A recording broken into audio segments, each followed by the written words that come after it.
ఎట్టకేలకు విమర్శల ప్రశ్నలకు చెక్ పెట్టేలా నిర్ణయం తీసుకున్నారు ఏపీ ముఖ్యమంత్రి చంద్రబాబు. ఏపీ రాజధాని క్రియేటర్ గా విభజన తర్వాత ఏపీకి తొలి ముఖ్యమంత్రిగా బాధ్యతలు నిర్వర్తించిన చంద్రబాబుకు తాను డిసైడ్ చేసిన రాజధానిలో సొంత ఇల్లు, భూమి లేకపోవటాన్ని పలువురు ప్రశ్నించారు. అంతేకాదు ఒక రాష్ట్రానికి ముఖ్యమంత్రిగా ఉంటూ ఆ రాష్ట్ర రాజధాని ప్రాంతంలో సొంత ఇల్లు లేకపోవటం ఏంటి అన్న ప్రశ్న తరచూ చర్చకు వచ్చేది. దీనికి కౌంటర్ సమాధానం ఇవ్వలేని పరిస్థితి. దీనికి కారణం చంద్రబాబు ఇల్లు హైదరాబాద్ లో ఉండటమే.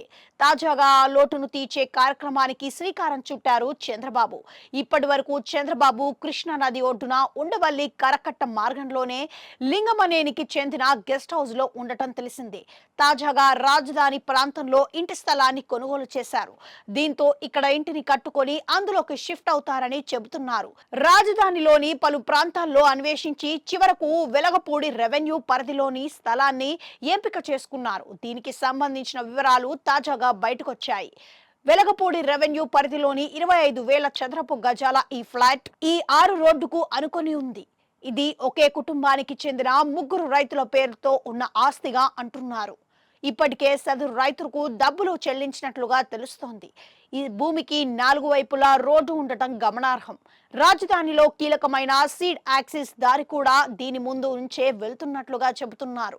చంద్రబాబు కొనుగోలు చేసినట్లుగా చెబుతున్న ఫ్లాట్ కు 2 కిలోమీటర్ల దూరంలోనే గెజిటెడ్ అధికారులు, ఎన్జీఓల నివాస సముదాయాలు, జడ్జీల బంగ్లాలు, తాత్కాలిక హైకోర్టు విట్, అమరావతి గవర్నమెంట్ కాంప్లెక్స్ తదితర కీలక భవనాలకు దగ్గరలోనే ఉంది.